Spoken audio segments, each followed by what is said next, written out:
Hanging out here with Eric Williams. Things not quite ready to get going here yet at Land of Legends Raceway, but this is week number 2. Last week was week number 1, and it was also the first week for Eric Williams in his new position. Technically, what is your position here? Tech Inspector? Head Tech Inspector. Gotcha. Of course, he raced from 2005 to last year, and I have a feeling you may race again, or is it we will race again? A little bit here and there. Okay, so Maybe we're not done. Not 100%. Okay. Someone asked me a nice question. It was someone who was here with one of the sponsors, and they saw the long line that we had here for the first race, and they said, "What are they doing over there?" And it kind of caught me off guard for a second. So what is involved in that initial inspection when a car that hasn't been to this track, that you know nothing about, or even some of them you probably did, what is involved in that initial inspection? How much is what the car is, and how much is the safety equipment? Well, basically we start with all the safety as the primary goal for the first week. Okay. Is to make sure that their helmet, their neck brace, their fire bottle if required, their car is safe, seat, etc. And then Let's just go visually. back a little bit. I want to go back just a little bit. Let's start with the helmet. Okay. Snell 2010 or Snell 2015? 2015 is All the right, last so year for 2010s are gone. Yep. Is there another new Snell There's certification? 2020s. All right, so right how now. long are these 15s? And I'm not holding you anything here because. It's 5 years.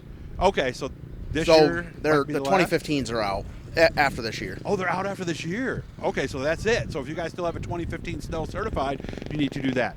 How about the? Is it neck brace or Hans or equivalent or all of the above? All helmet braces of neck braces, etc.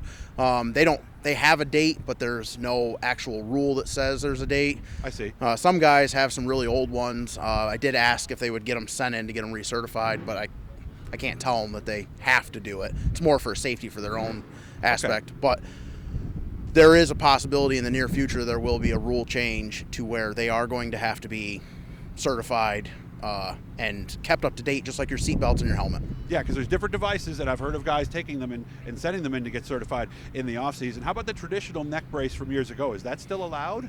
Yeah, it's not recommended, but Okay. yes. All right. So yeah, because safety is the one to deal. How about the suits? I know there's definite SFI ratings. Are you Yep. looking at those? Or are you looking at how new the suit is? Just more like looking to make sure that their suit is good quality and it's not all ripped and covered in oil and grease.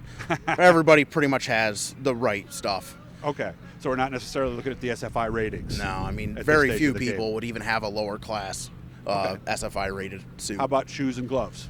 Looking at the same thing, making sure they're not tore up and destroyed, that they don't have holes in the gloves. Same thing with the shoes. Okay.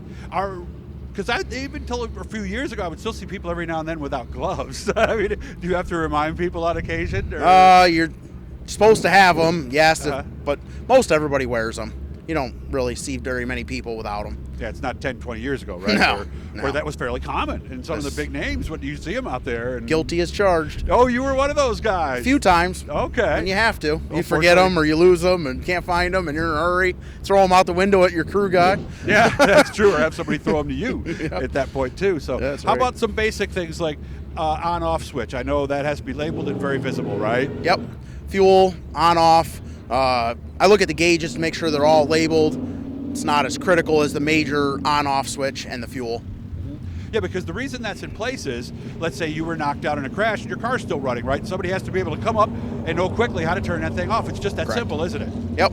Okay. And that way, if they have to out on the track, they can shut it off if they need to or turn the fuel off if they need to. How much of the visual inspection on the car itself are we doing? Are there some certain things you're looking for?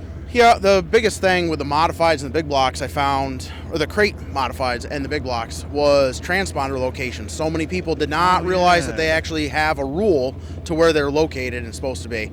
The other classes, there is a rule for them as well. We just didn't go through and measure all those yet because each one of those cars are all in a different location and we do need to get them on the same page. No, you're right, because the mods and sportsmen are basically, although there's different manufacturers, pretty much, and it's right behind the rear end on the right side of the car, isn't it? Or Correct. does it matter, right or left? No, it has to be on the right. It's It has to be 24 on the inches right from the side. center of the axle to the front of the transponder. Oh, really? So that's what your measuring point is, right Yep. from the center of the axle. Yep. So basically the middle of the tube, because you can't actually see the axle, so Correct. right from the middle, 4 inches back. Stock cars, same kind of thing? Is that where they're supposed to be also? They, not 24 inches, they have a rule, and I'm not 100% sure what it is. I Oh, have it's to- 24 inches? Just with the in mods. the mods and the And crates. sportsman. Yep. 12 in the street stocks. Okay, so what kind of stuff do we do now that the first week has passed, and I'm sure there'll be a couple new cars that'll still come through today, but what do we start to look at and focus on as the season goes by? More or less just check everybody to make sure that they are within rules compliance. There was new rules issued last year at the end of the year. Make sure that the guys are in compliance to the new rules. There was one that was issued over the winter, making sure that the guys have that. Seems to be everybody's on board with that one. Okay. About the wheel covers.